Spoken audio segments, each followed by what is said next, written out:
ავტორიტარიზმიდან დიქტატურისკენ უმწვავესი შეფასებები კეთდება არალეგიტიმური ხელისუფლების მიერ ამოქმედებულ ახალ რეპრესიულ კანონზე. კოალიცია ცვლილებისთვის ლიდერი ნიკა გვარამია სოციალურ ქსელში წერს, რომ რეჟიმმა თვითმარქვია პრეზიდენტის ხელმოწერით. გამოაქვეყნა კანონები, რომელთა მოქმედება არა მხოლოდ არალეგიტიმურობის, არამედ ანტიკონსტიტუციურობის და ანტიკონვენციურობის გამო დაუშვებელია. ყაბელაშვილის ხელმოწერილი რეპრესიული კანონი არ აღმოჩნდა წინაღობა სამოქალაქო აქტივისტებისთვის და იმ ადამიანებისთვისაც, ვინც თვეზე მეტია რეჟიმის წინააღმდეგ ქუჩაში დგას, ამბობენ, რომ პროტესტი და ბრძოლა თავისუფლებისთვის არ შეჩერდება. ირაკლი ბახტაძე ჩაგორთვება პირდაპირ ეთერში ამ თემით, გისმენ ირაკლი.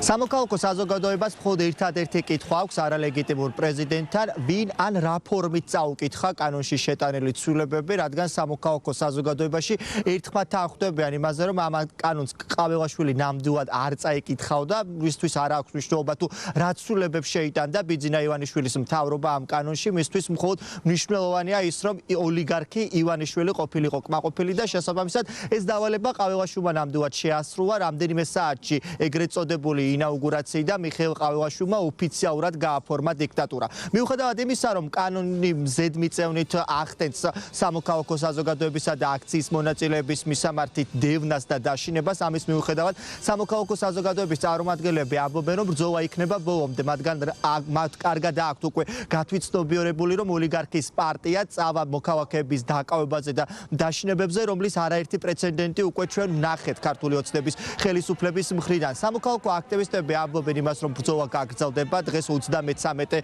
დღეს უწყვეტი პროტესტის ისევ შეიკრიბებიან რუსთაველის გამზირზე, არ ექნებათ პიროტექნიკა, არ იქნება ნიღბები, არ იქნება სხვადასხვა საშუალებები, რომელიც ხელისუფლებამ აკრძალა, თუმცა იქნება ქართველი ხალხი იქ, სადაც მუდმივად იდგა და ჩვენი ქვეყნის ევროპული მომავალი წყდებოდა. სწორედ ასეთია შეფასებები სამოქალაქო საზოგადოების, თუმცა აქტივისტები ამბობენ იმას, რომ ეს არის ნამდვილად რუსული კანონი. ბიძინა ივანიშვილის ეგრეთ წოდებული ხელისუფლება ცდილობს სწორედ ამ კანონებით დაუპირისპირდეს იმ მოქალაქეებს, რომლებიც უკვე რამდენიმე კვირაა ქვეყნის მთავარ გამზირზე იბრძვიან ევროპული მომავლისთვის, თუმცა როგორც უკვე აღნიშნე, ბრძოლა გრძელდება. მიუხედავად იმისა, რომ ივანიშვილის სამართალდამცველები და ის მოქალაქეები, რომლებიც ქუჩა-ქუჩა დასდევენ ადამიანებს, როცემონ და ამ ფორმით გაანეიტრალონ აქტივისტები და სამოქალაქო საზოგადოების წარმომადგენლები, ისინი აპირებენ ბრძოლას იქამდე, სანამ არ ჩაინიშნება ხელახალი არჩევნები და არ გათავისუფლებიან ის პოლიტპატიმრები, რომლებიც ივანიშვილის სამართალდამცველებს ამ დრომდე პატიმრობაში ყავთ.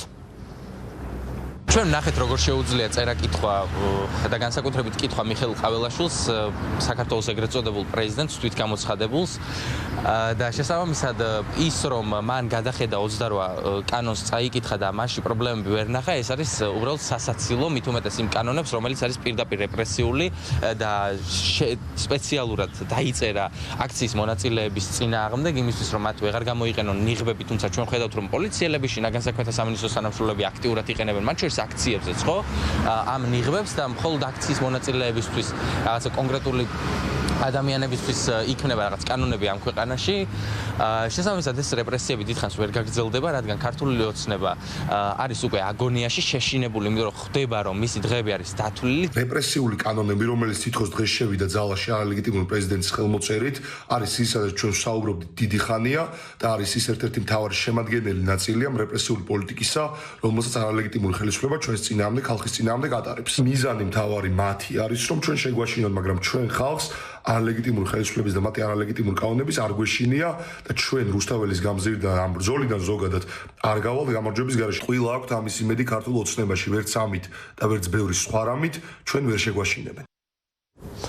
არალეგიტიმური პრეზიდენტის მიერ კანონში შეტანილ ცვლილებებს და პრინციპში ყაბელაშვილის მიერ მოწერილ დოკუმენტს დიდი უკმაყოფილება მოყვა რასაკვირველია ოპოზიციურ სპექტრში, რომლებიც ამბობენ, რომ ეს არის ბიძინა ივანიშვილის დაკვეთა, რომ მიხეილ ყაბელაშვილმა და მისმა დეპუტატებმა, რომლებიც ახლა საქართველოს საკანონმდებლო ორგანოში იმყოფებიან, აამოქმედონ ყველა გეგმა, რომელიც ხელს შეუშლის სამოქალაქო საზოგადოებას და მოქალაქეებს, რომ გამოვიდნენ ქუჩაში და გამოხატონ პროტესტი. პირდაპირ ამბობენ ოპოზიციონერები, რომ ეს არის დიქტატურისკენ სვლა, რადგან ბიძინა ივანიშვილი ემსახურება მხოლოდ და მხოლოდ რუსეთს და მსგავსი კანონები მოქმედებს ოკუპანტ ქვეყანაში, იმ ქვეყანაში, რომელშიც პროტესტი უბრალოდ აკრძალულია.